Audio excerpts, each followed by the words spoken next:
thank you, Dr. Crane, for that very gracious introduction. I am indeed looking forward to teaching a course on the Civil War in this coming elective semester at the Army War College. That war raged in the 1860s, but tonight our focus is the 1960s.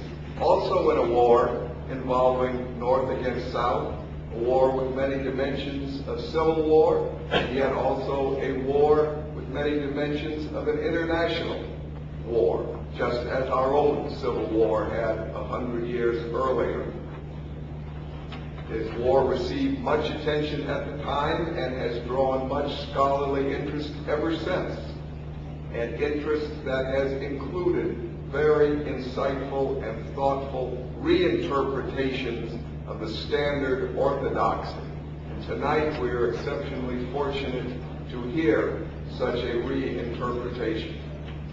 Our speaker tonight has done much important work on the Civil War, beginning with his book, Phoenix Program and the Birds of Prey, and then his most recent book on Triumph Forsaken. He has been doing research here at the Army Military History Institute for 15 years now, ever since he was an undergraduate student at Harvard College. And Dave Keogh and I can remember when you first came down to do research here.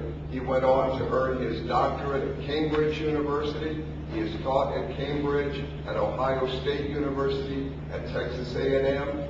For the last 4 years, he has been on the faculty of the Marine Corps University at Quantico, where he is currently holds the Adamson Chair in Insurgency and Terrorism.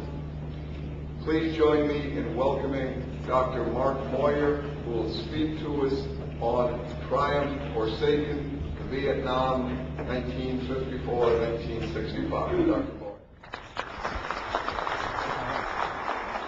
Thanks very much.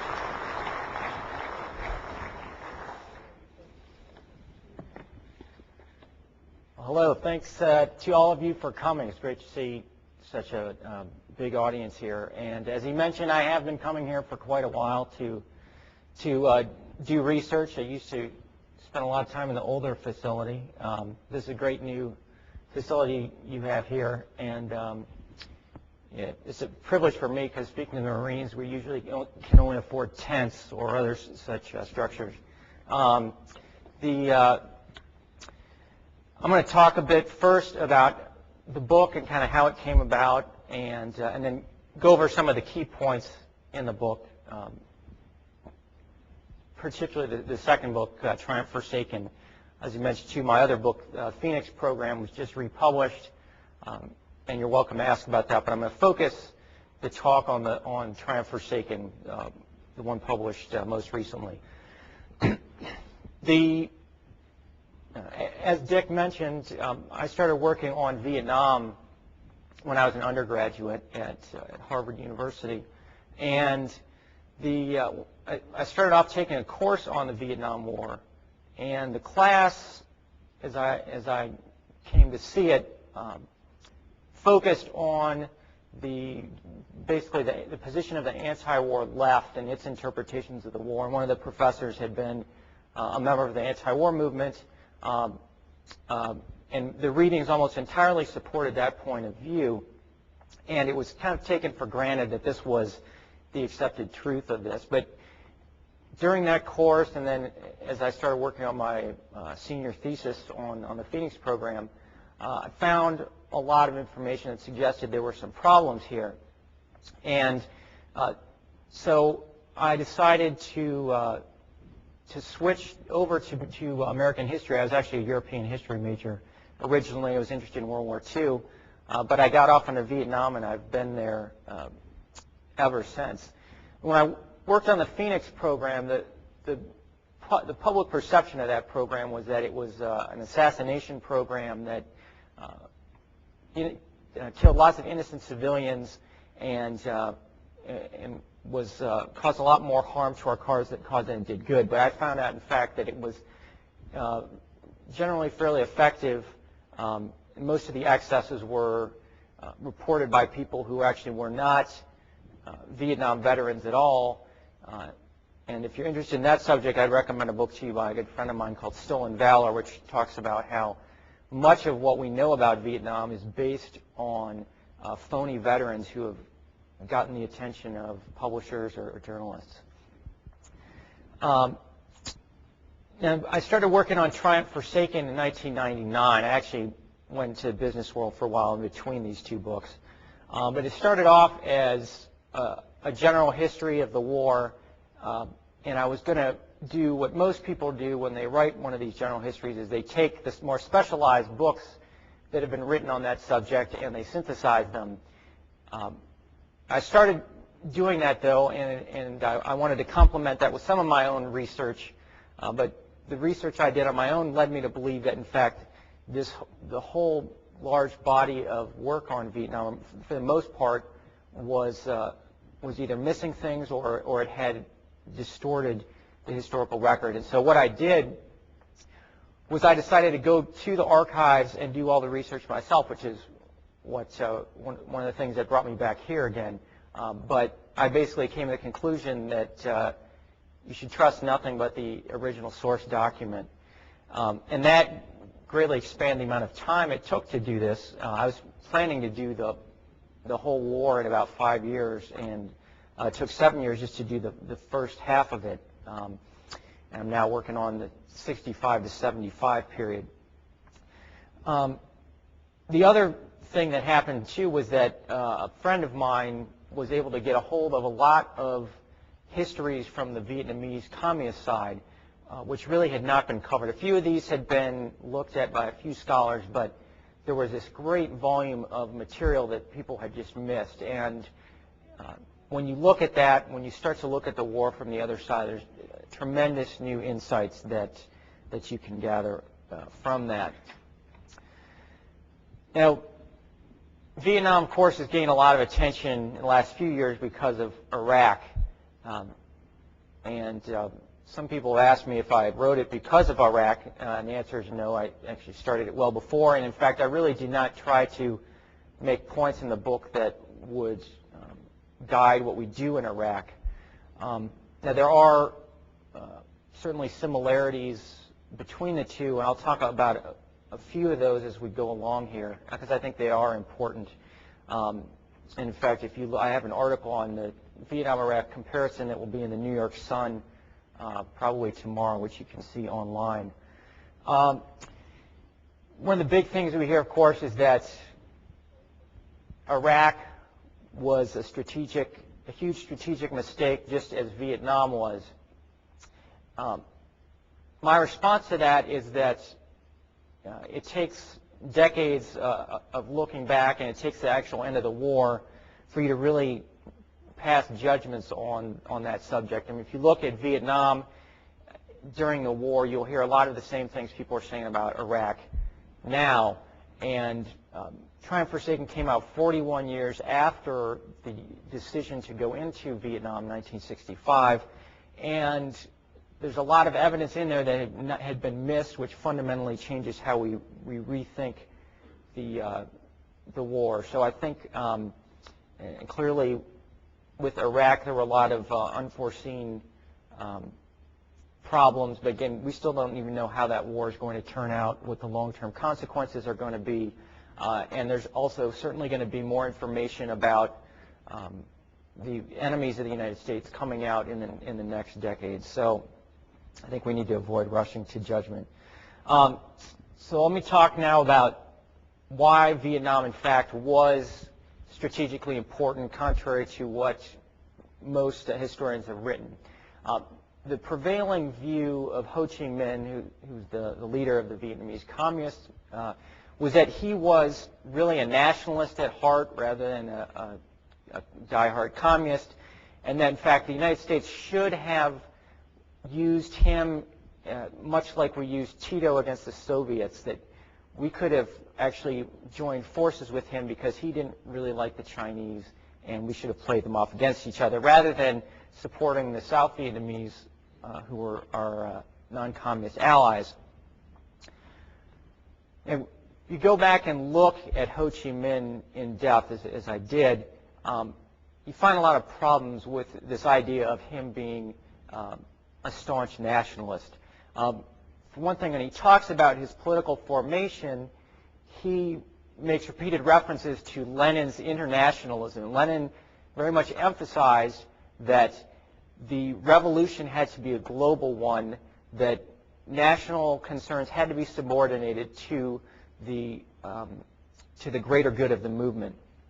And when you look at Ho Chi Minh, when he's trying to rouse his troops, he frequently emphasizes that the Vietnamese revolution is only part of a larger revolution, and we need to keep that in mind as we move forward.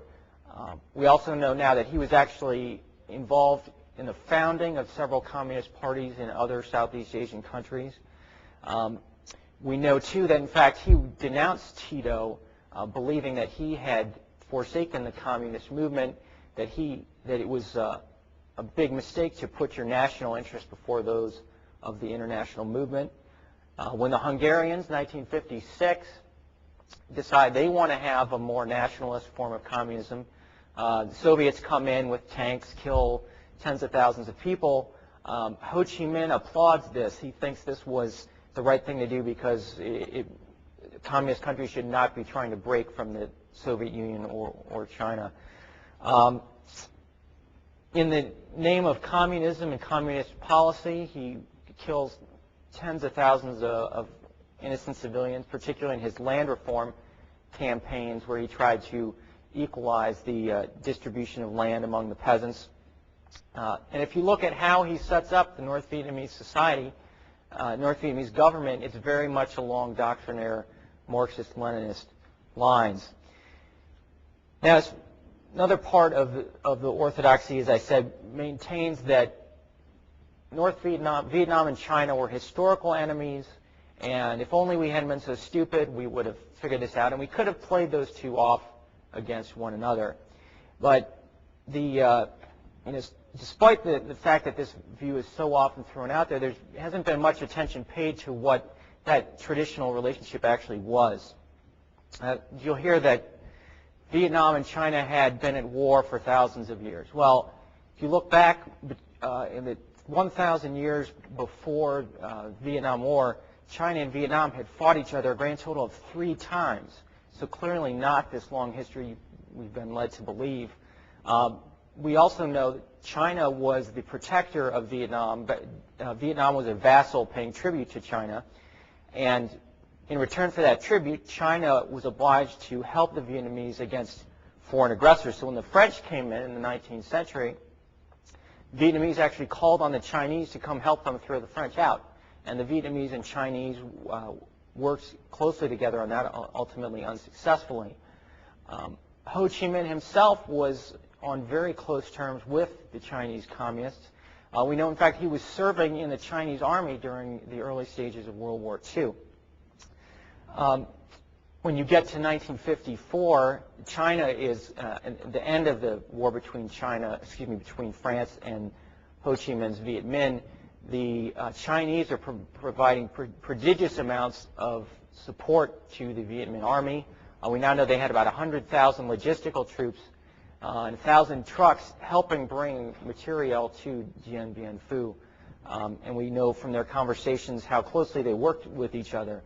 Ho Chi Minh, during the land reform campaign I mentioned, setting up his government, he relied very closely on Chinese advisors. And there's really not there's one piece of evidence that's usually thrown out as evidence of Ho Chi Minh disliking the Chinese. The whole argument rests on this one piece, which he makes reference to. He'd rather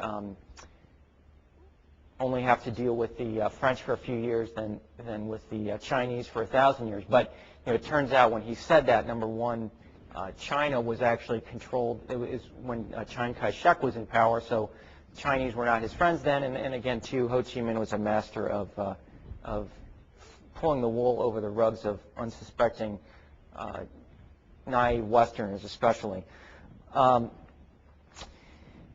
Now,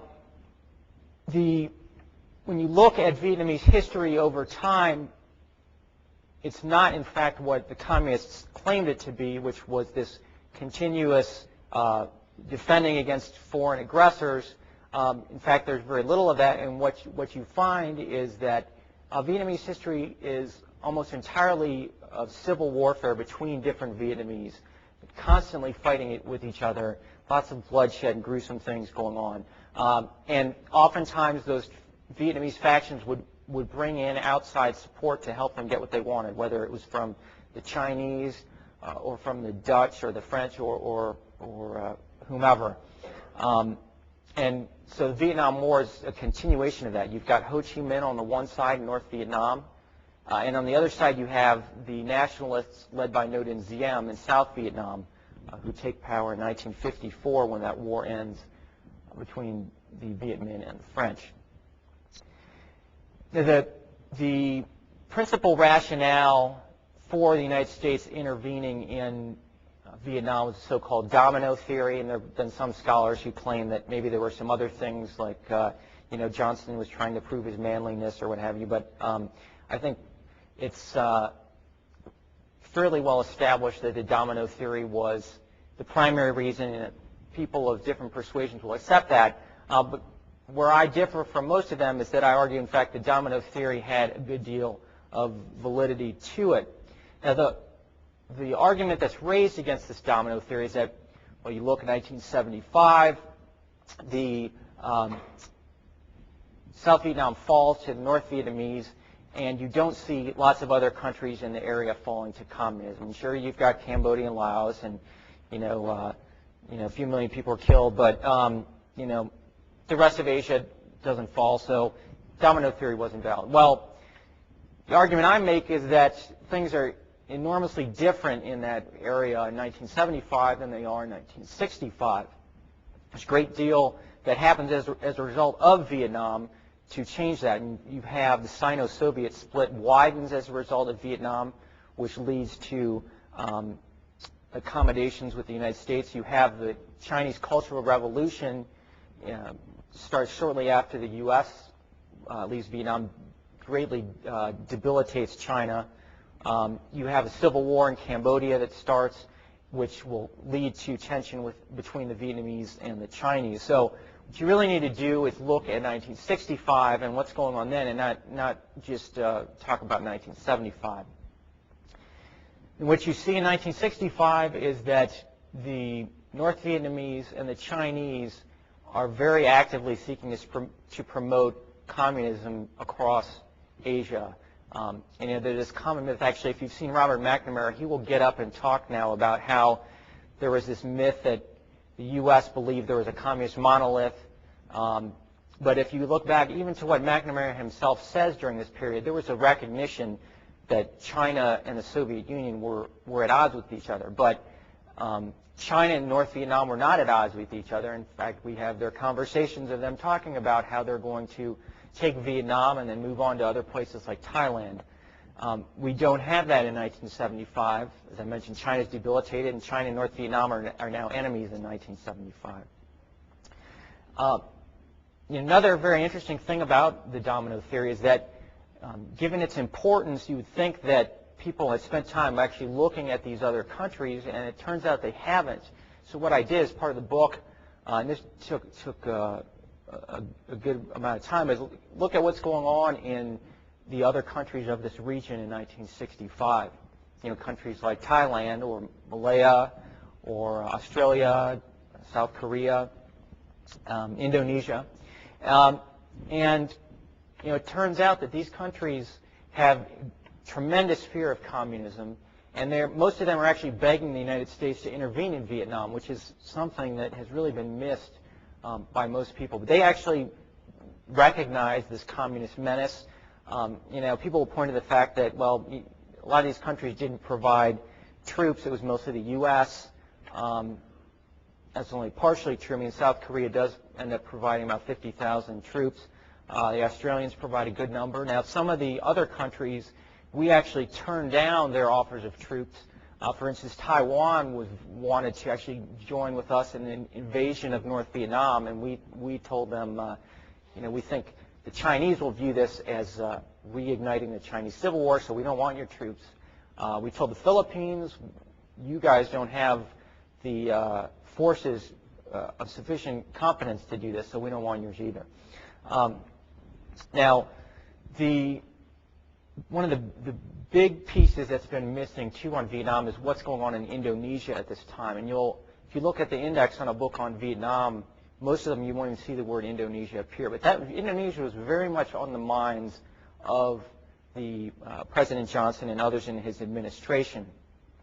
Why was that? Well, for one thing, it's very strategically important. It sits astride key sea lanes, got a huge population, the world's largest Muslim population, lots of strategic raw materials. And what's happening in 1965 is the Sukarno government is moving into almost open alliance with China. Sukarno is on very friendly terms with the Indonesian Communist Party, which is the largest communist party outside of the communist bloc, about 3 million members. And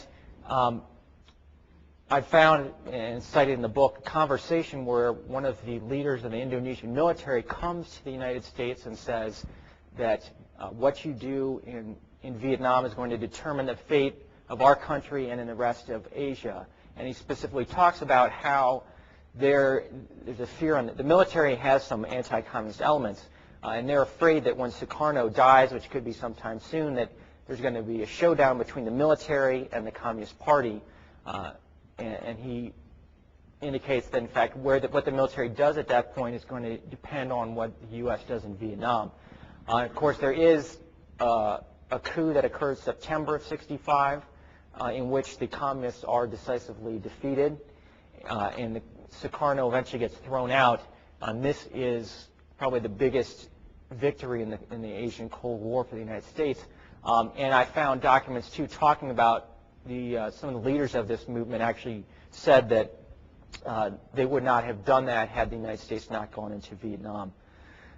Another country, very important, Japan, the most powerful Asian country at that time, and still had great industrial power, and obviously had done a good job in World War II.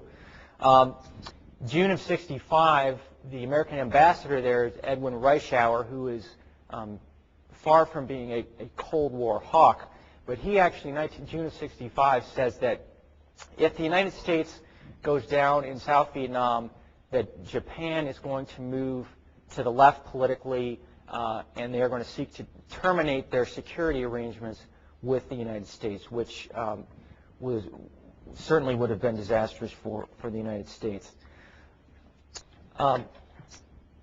Talk a bit about South America's allies now. President Diem, as I mentioned, is the president of South Vietnam starting in 1954.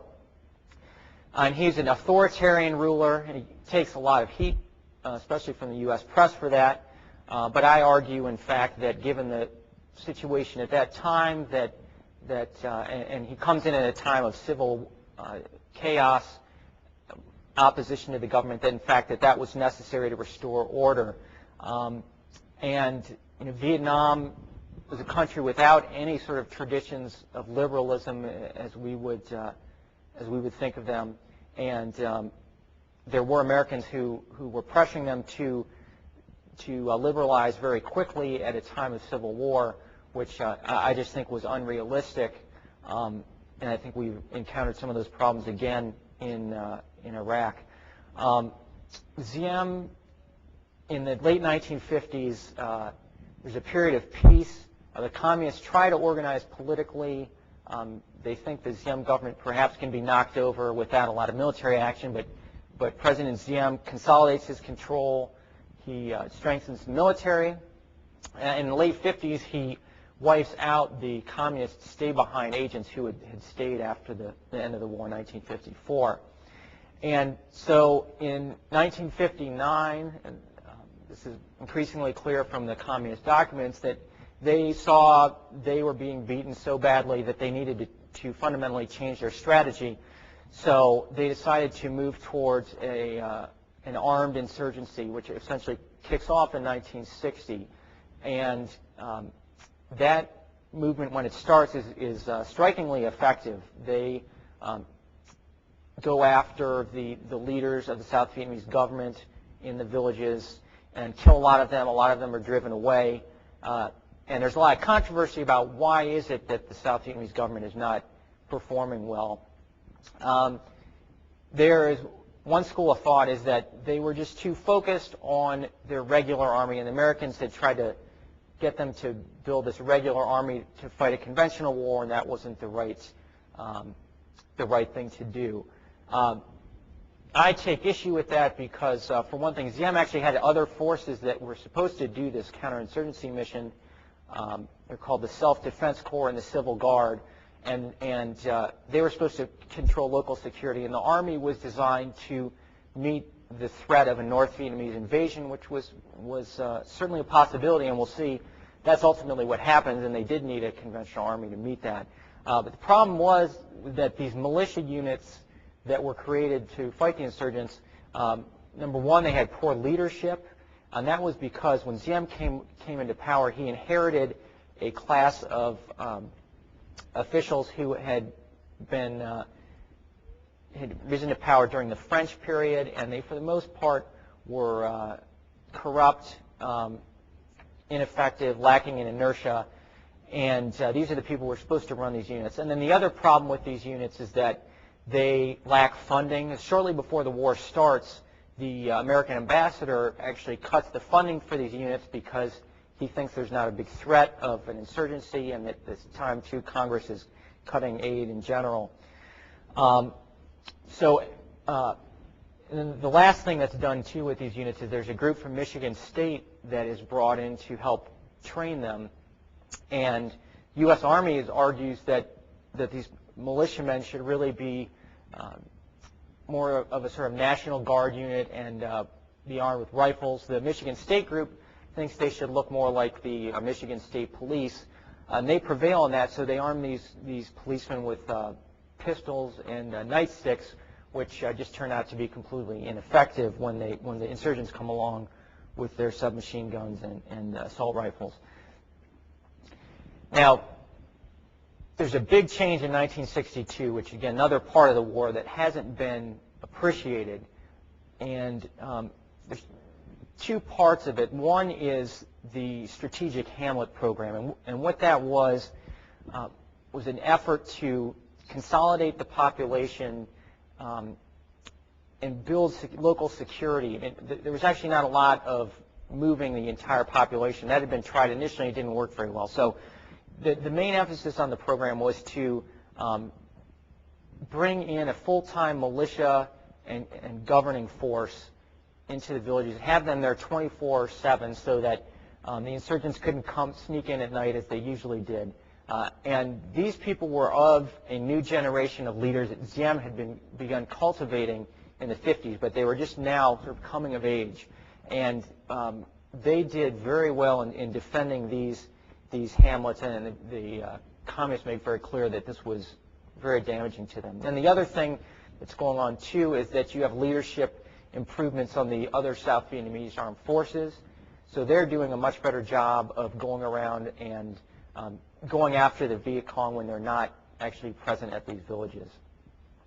And all of this is confirmed actually on the U.S. side, the government, and actually the American press, which is interesting. I'll mention why that is in a minute. And also the North Vietnamese sources have confirmed this really for the first time that these changes were taking place.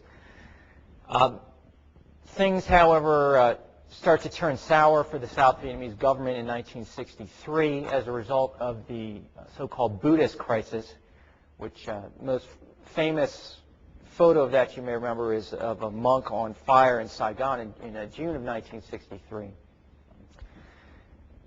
Now, these Buddhist monks purported to be fighting on behalf of religious freedom. They claimed they were being oppressed by the government, and this is why they're setting themselves on fire. Now, the South Vietnamese government's response to this was that, in fact, this is communist-inspired. The communists are behind this, and these people are a threat to the regime, and we can't tolerate this sort of behavior. And in addition, in South Vietnamese society, as in other East Asian societies, if you allow a large protest to go on, it will cause the government to lose face. undermine its prestige, which is why you still see in Southeast Asian countries today the governments don't care for large protests. The U.S., a lot of the Americans don't really understand this aspect of South Vietnamese culture. They dismiss this idea that they're communist infiltrators, and they press Diem to keep making concessions to these Buddhists. And Diem actually does that, but whenever he does it, there's simply more demands for concessions, and he feels that his power is being taken away from him. And it turns out, by the way, that the communists had infiltrated this movement, and this wasn't really revealed until some communist sources in the 1990s admitted as much. Now, things come to a head in August of 1963, where there's a huge protest in Saigon, and the South Vietnamese military comes to Diem and tells him that you really need to crack down on this. There are too many disorders going on. We need to crack down, break these protesters up. And President Diem says, "Okay, you're right, guys, but just make sure that nobody gets hurt." In general, Diem, I think, was a more humane person than he's been given credit for. So Diem goes ahead and does this with the generals. They disperse the protesters.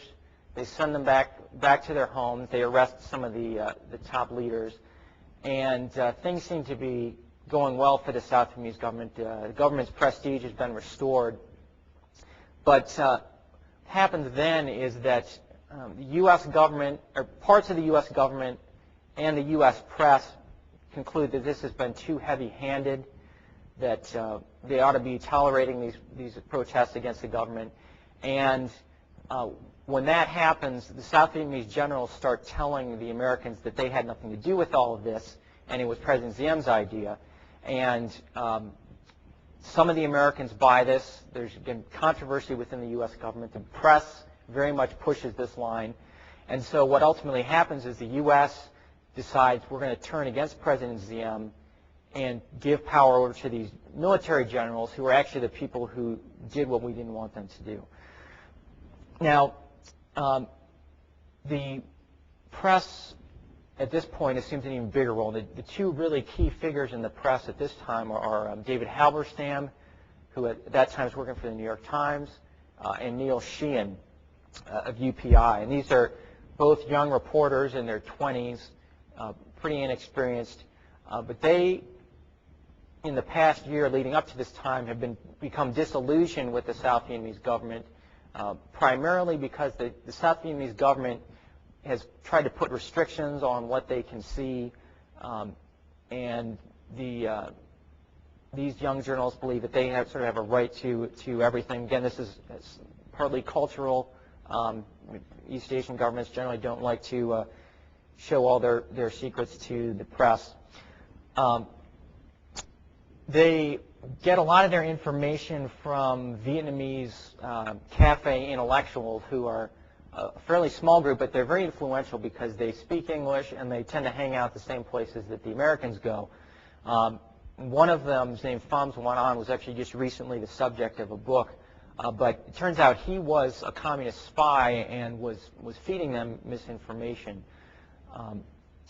So part of their reporting on this is based on what the communists planted and what they wanted them to believe. Now the press actually at this point, and they'll admit this later on, they actually supported the war. Halberstam and Sheehan were gung-ho Cold Warriors at this time. The reason they wanted to get rid of Diem was that they thought he was not doing a good enough job, and if we just get rid of him, that all problems in Vietnam will easily be solved. But they're so influential because they pass information to the ambassador. Henry Cabot Lodge had just come in as ambassador, and he actually views them as a better source of information than the military or the CIA, which turns out to be a huge mistake on his part. And then the other thing is that their articles get published, especially Halberstam's.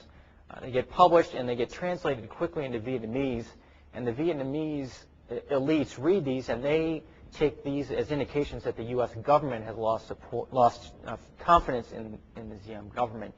In fact, shortly after the coup, one of these fellows will say that during the coup, we thought the New York Times was the official mouthpiece of the U.S. government. So, and as a result of that, this very much stimulates them into supporting the coup. Now, this has great impact on the subsequent history of the war because, as we'll see, the coup does not go as planned. In fact, it goes very poorly. Instead of things getting better, they get much worse. And so Halberstam Sheehan and Stanley Carno as well, who's sort of writing intermittently on this, they are suddenly faced with allegations that they supported this coup, which was an enormous debacle, and they have a lot to answer for. And what they did is they basically rewrote history in their books to argue that, in fact, the war was already going terribly before this coup occurred, so really the coup was no big deal.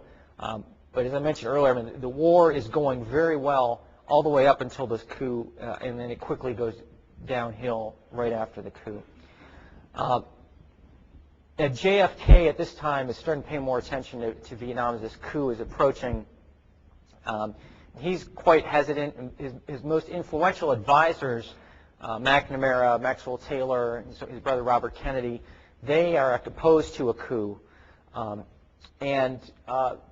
Lodge is really kind of acting on his own in Saigon in pushing for this coup. And one of the things in the book that's new is there's some tapes from the Kennedy administration in which they're talking about the coup, and Kennedy actually figures out a few days before the coup that Lodge has been plotting all this behind his back without even reporting it up to him. And I think in almost any other circumstance, the ambassador would have gotten fired for doing something like that. But Kennedy, in these tapes, he candidly admits that we can't fire Lodge.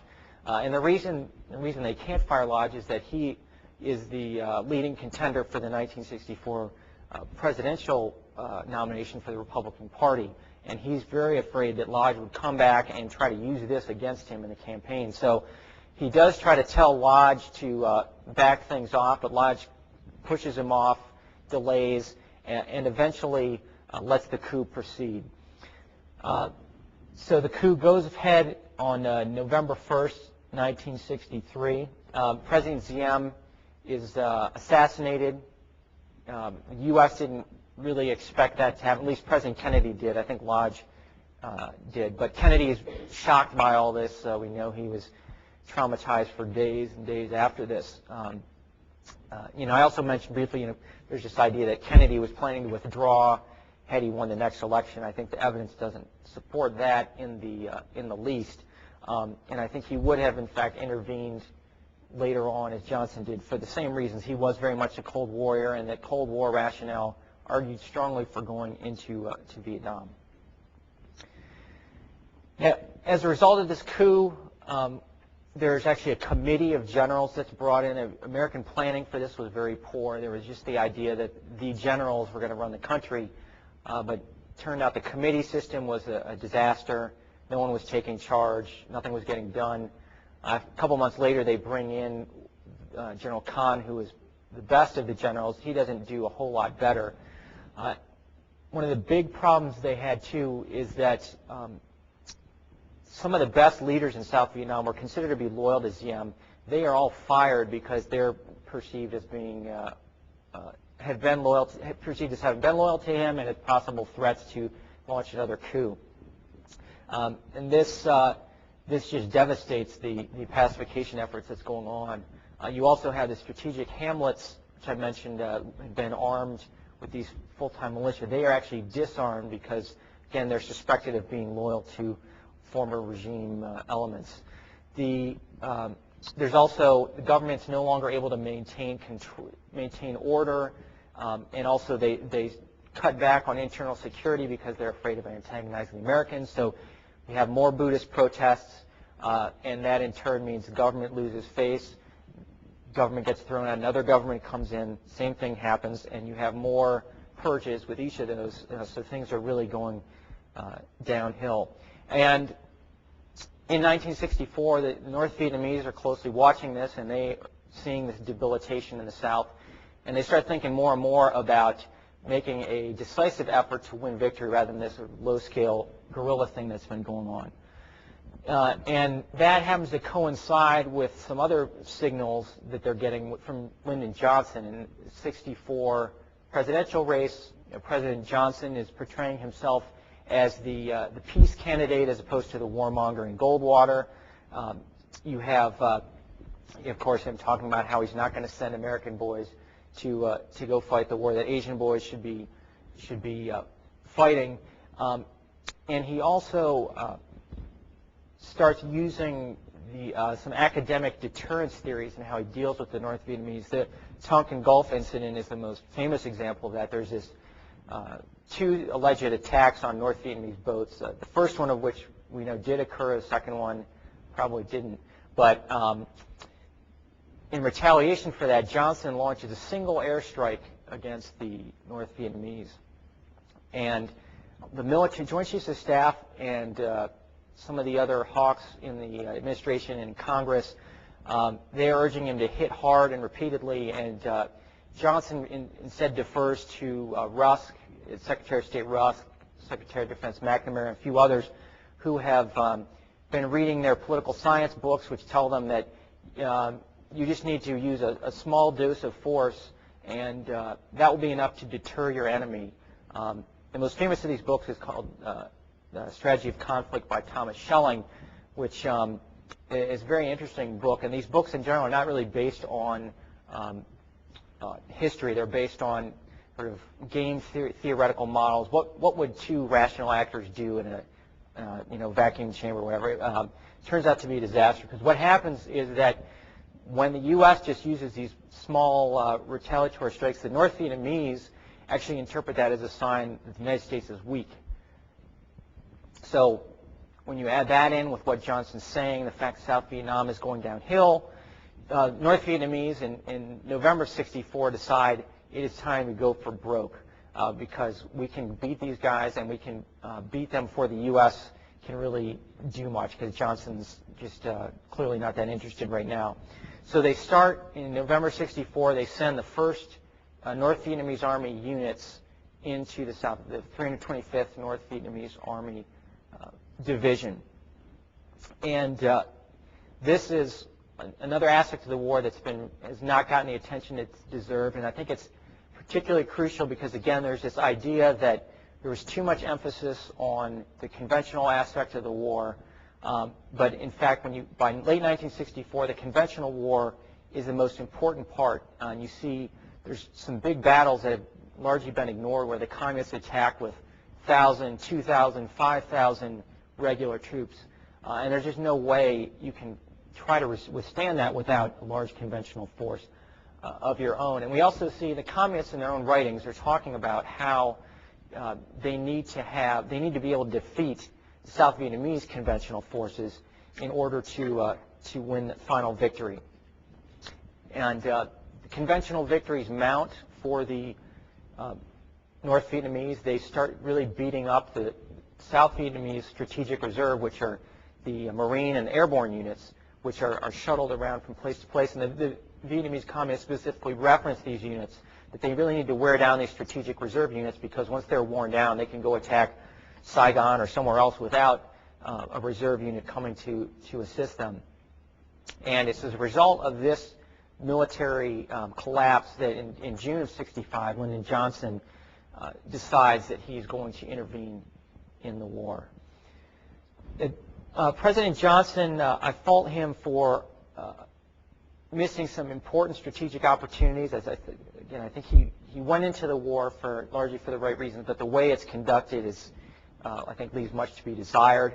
Johnson very much ignores the advice of the Joint Chiefs of Staff, and that's been emphasized before. I think I did find that Joint Chiefs were actually more vocal than they've been given credit for, and in fact, telling Johnson, you need to do these other things. In fact, on one occasion, they actually told Johnson, you need to be more forceful here, or we think we should get out of Vietnam. And Johnson did not listen to them on that occasion. But it turns out, in hindsight, the military were largely right about these things. One of the options being contemplated was invading North Vietnam, either going for the capital in Hanoi or conducting some kind of amphibious raid in southern North Vietnam. There is great fear on the part of Johnson that China would intervene at that point, and you'd have a replay of the Korean War where the U.S. ends up getting bogged down in a war involving Chinese troops. Now, he's getting told, the CIA and the military are telling him that that's not going to happen. The Chinese they're a lot weaker than they were in the Korean War, and based on everything we know, they're not going to intervene. And in fact, Mao comes out in January of 1965 and says, we're not going to fight outside of Vietnam, or outside of China's borders. So, but Johnson is very much haunted by China, and he remembers too, MacArthur had told Truman that Chinese wouldn't come in if we went and pressed on in Korea. So Johnson decides to back away from that. We do know now China, they really were not very interested in doing this, and they actually feared the Korean War as much as we did. They had taken terrible losses. Things do get more complicated in March of '65. They start sending actually troops into North Vietnam, but I think that's because of how the U.S. conducted itself by the way we started inserting troops and explicitly saying we weren't going into the north. That gave them reason to be confident they could send these troops in. Now, the one that is considerably less risky would have been to send ground troops into Laos. And Joint Chiefs of Staff pushing this very early on, and Harry Summers, who I imagine many of you know, emphasized this in his book on strategy. At the time he wrote that, we didn't know nearly as much about what was actually going on in Laos and the Ho Chi Minh Trail as we do now. But at the time, Johnson and his administration, Johnson and the civilians turned that down. They argued the Ho Chi Minh Trail is not that important. This insurgency is largely self-sustaining. And again, I think they got a lot of this by reading about other insurgencies rather than about actually what was going on in Vietnam. There's now a great amount of evidence that this is wrong. One of the reasons I spent a lot of time on some of the later battles is that you can look and see what the communists are using in 1965 to win these victories, and they're using recoilless rifles, they're using pack howitzers, they're using flamethrowers, and these things are not coming from South Vietnamese warehouses. They're coming from the Ho Chi Minh Trail. So these weapons are already essential by this point in time. And we also now have communist recollections actually talking about this, about we couldn't have won without the Ho Chi Minh Trail. We needed these heavy weapons. You're not going to defeat the big South Vietnamese units if you don't have these. The other argument that would later be raised by historians is that this really wasn't feasible, cutting the Ho Chi Minh Trail. But there is, I think, great evidence that it was feasible. There was actually an initial Ho Chi Minh Trail cut in 1960 inside Vietnam, which hasn't been covered before, but in fact just a few South Vietnamese regiments were able to cut that. And we now have sources from the U.S. side, from the Soviet side, and the North Vietnamese side who all say that the trail could have been cut with between 3 and 5 American divisions, which is much less than what the United States actually sends into Vietnam. So I'll just sort of sum things up here. Again, Vietnam was I think not an act of strategic hubris or strategic stupidity.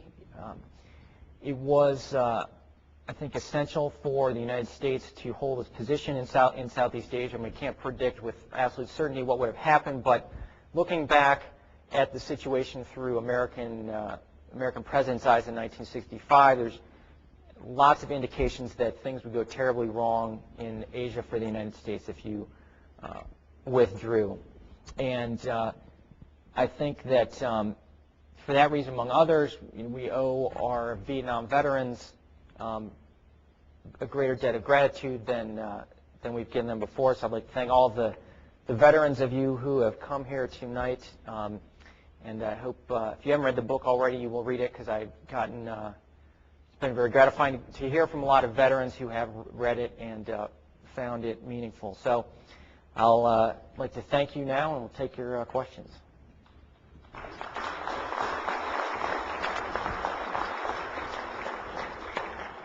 Ladies and gentlemen, if you have questions, please raise your hand. We have microphones on both sides of the room, and we'll try to get to you. We want to make sure that you speak into the microphone so that we can capture your question on tape. Sir, your first.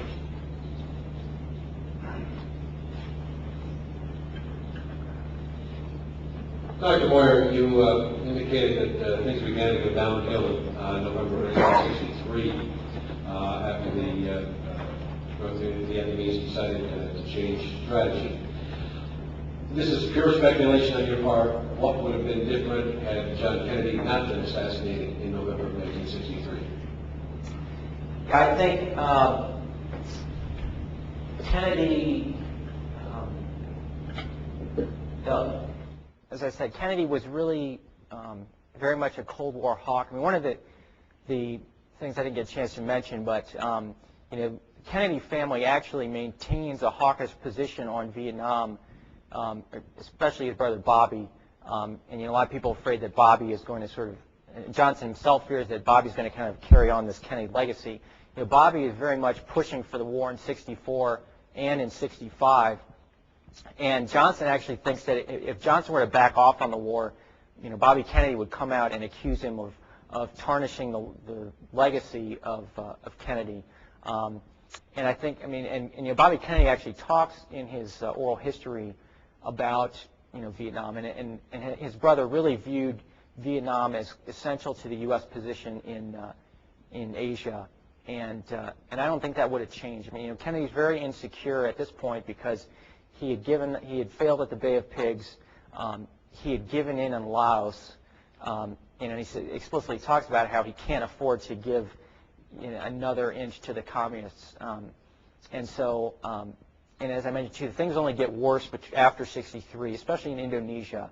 You have clear signs that communists are moving towards complete domination in Indonesia, and you have the Indonesian military telling the U.S. you must do something in Vietnam. So I don't think Kennedy would have really done much differently. One person who I think would have been different is Eisenhower. I talk a bit about him. Eisenhower would have been much more forceful. In fact, Eisenhower is giving advice to Johnson in '64, '65, and he wants Johnson to release some of these constraints and really get tough, and accelerate the bombing, and Johnson doesn't listen to him, unfortunately.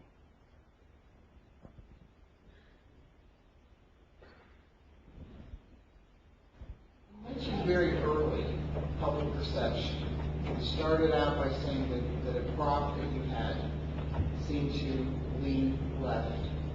You talked about the young reporters who maybe were naive and had leanings. You talked about an understanding or a lack of understanding of culture, and also how going into original source documents really clarifies things, but there is a time element involved.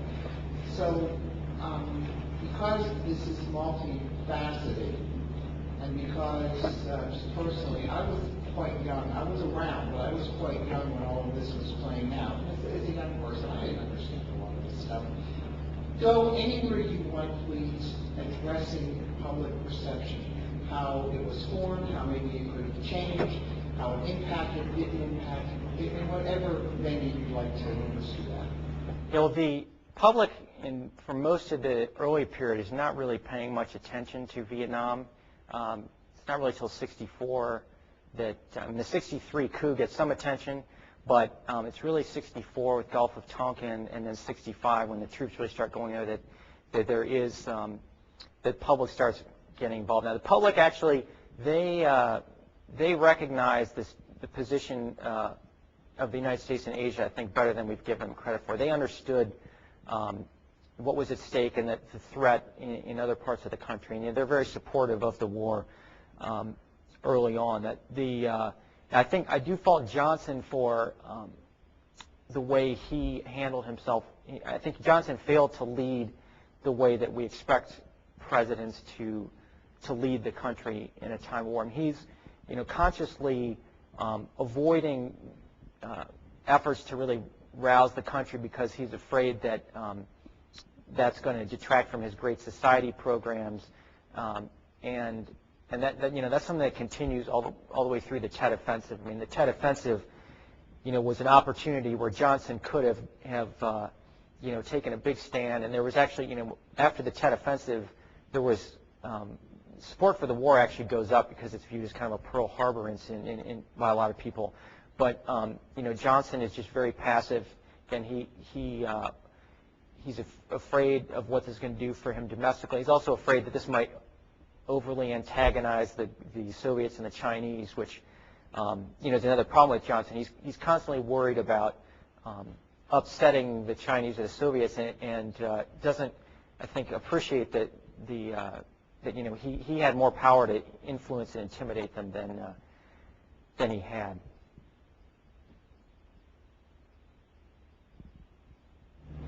First, I'd like to thank you for your book. I lived through most of this era, and I appreciate somebody who sort of tells it like it actually was. Thanks.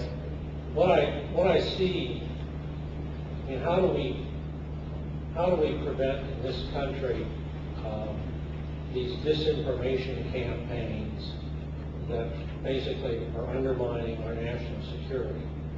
We saw the media do it in Vietnam.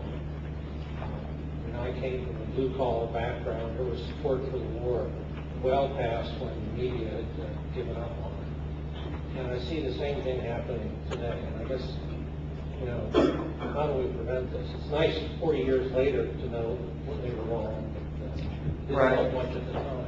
Well, I think in some sense we're doing a better job of that thanks to the new media. I mean, like this guy that was writing for, I think it's the New Republic, who was publishing these, bogus stories about what was going on in Iraq. Almost immediately, people on the internet figured out that this guy was a fraud, and word spread very quickly. And too, that you have many more media outlets than you used to have, and more perspectives, and things are getting checked a lot more rigorously. So I think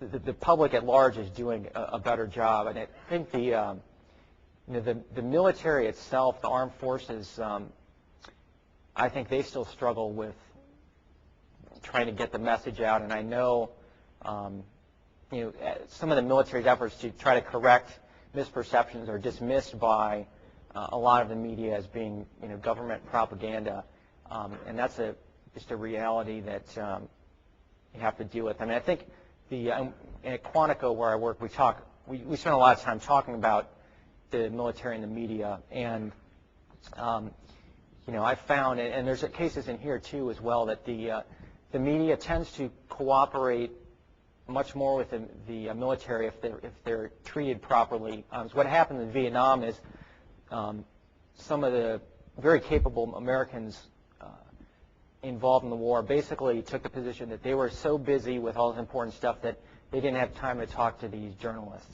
And the journalists kind of took that as a personal offense and started just publishing more negative. And that's true with Halberstam and Sheehan. I mean, General Harkins and Ambassador Knowlton, who I, in general, had great respect for, they just didn't think it was worth their time to talk to these folks. And so they became targets of their attacks. And then, of course, too, they also went around finding people, who would give them a more negative spin on what was going on.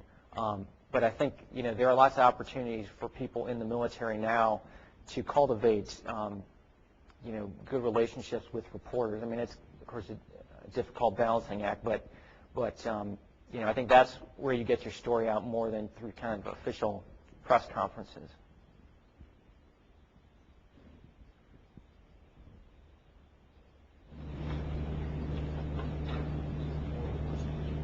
A mini question on Laura Maxey. A mini is just a battlefield. You didn't mention her in the context of Kim. Was she significant or just a figurehead? But the Maxey is more, your thesis that if we pile on more conventionally, it would have made a big difference. And yet, do you see evidence that the South Vietnamese government/military would have been able to follow up with this with something that would have made a viable country? I think particularly if Jeffrey Race's work comes along on, where it makes a pretty good argument that they just they weren't able to gain power supplies, etc. So if we won the conventional battle, it still wouldn't have mattered. Madame New, I do talk about her some. I think her role's been exaggerated, and she was not. Diem did not pay much attention to her opinions. She was a public relations problem because she would, say fairly stupid things publicly, and it was a tricky issue for the U.S. because it's a touchy issue to go to the president of another country and tell his sister-in-law to shut her mouth. And we did do some of that, and it didn't, work out very well. I mean, in general, when we tried to pressure them, they became even more. And this is another cultural thing we had problems with. When we put pressure on them to do something, they became even less likely to do it because they were afraid of being perceived as being our puppets. As far as the bigger question you mentioned, had we, there would not have been a way to completely end the war by most of these means. Even if you cut the Ho Chi Minh Trail, I mean, there's still going to be some fighting, but the size of commitment you would need would be less. I mean, if you cut the Ho Chi Minh Trail, 3 to 5 American divisions. But I also argue with respect to the bombing and acting forceful in 1964, I think what could have happened is that North Vietnamese continued on this low-intensity guerrilla war for much longer, rather than this go-for-broke strategy. Because, again, the reason they send conventional troops is they think it's going to be a quick war, and the Americans aren't going to intervene, because they've actually had this capability for 10 years, and they were really afraid of the United States, and Johnson dissipated that deterrent power. So I think had he taken a different approach, that could have happened. As far as you mentioned Jeffrey Race's book, it's interesting you mentioned that because we're actually using that Quantico for a planning exercise on the war. That's seen as a very good case study of a single province. One thing to keep in mind is the last chapter of that book talks about how much things changed around 1969 and 70. In my first book on Phoenix, I talk about this a lot. And after the Tet Offensive, the South Vietnamese government really turns things around. I mean, 64, 65, it's really bad. And it doesn't get a whole lot better till after the Tet Offensive. And that part of the problem with Vietnam is people focus on that 65 to 68 period and kind of think the whole war was like that.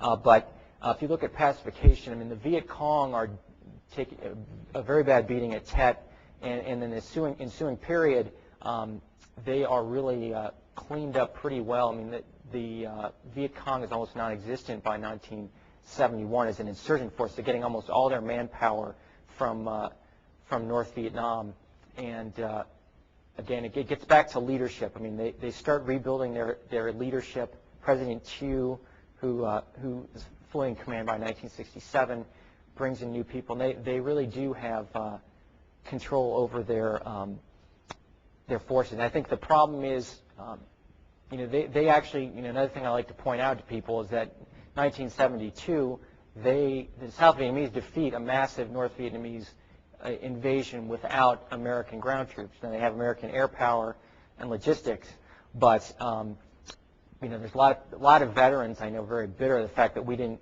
continue to provide that sort of support through 1975 when you have the final offensive. And President Nixon had actually promised in 1973 we would come to South Vietnam's aid if there was another big offensive.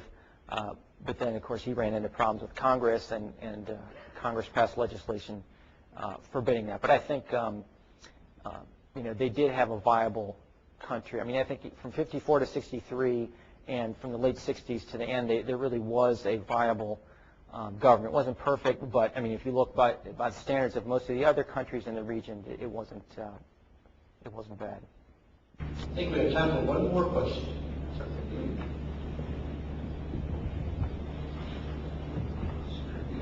You mentioned the Gulf of Tonkin and made a statement that the first incident definitely happened.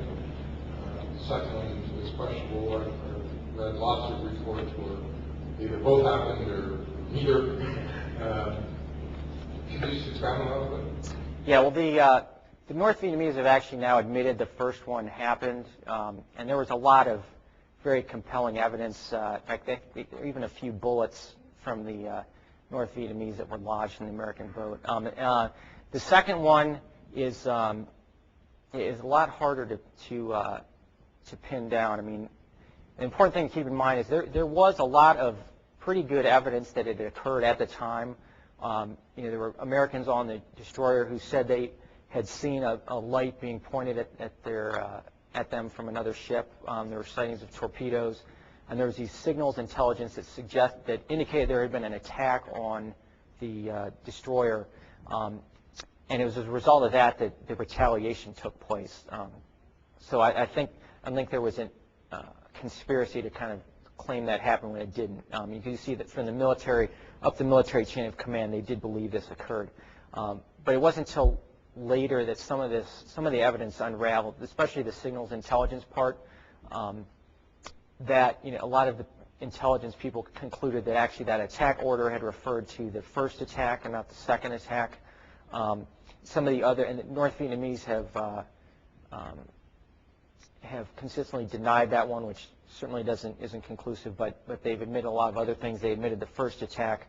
I still think it's possible there was at least an initial attack, and Edwin Moise, who wrote the most thorough book on this, conceded that there might have been at least an initial attack, not the lengthy one that was seen, but the important part of the Tonkin Gulf that I think wasn't previously realized was what it meant for North Vietnam and the retaliation, as I mentioned. When they saw how the United States reacted to that, they took that as a sign that Johnson's hands were tied. It was less important in terms of getting congressional resolution because I think there were other provocations that they could have done that. We could have done that congressional resolution later. In fact, Johnson wanted to do it later. They'd been working on it, but he kind of wanted to wait until after the election. But this kind of forced his hand.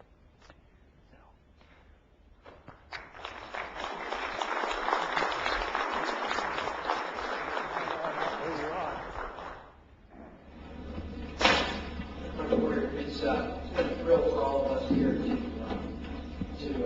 you here to talk about a period of our history that is so important not only to our own military history but our national conscience. We're extremely excited to welcome you here and look forward to more conversations as the sound looks over here at the alcove here. On behalf of the entire team and staff, our director, Robert Alessandro, I'd like to present you this commemorative reduced copy of your poster outside, and thanks for your compliment. Great, thanks very much.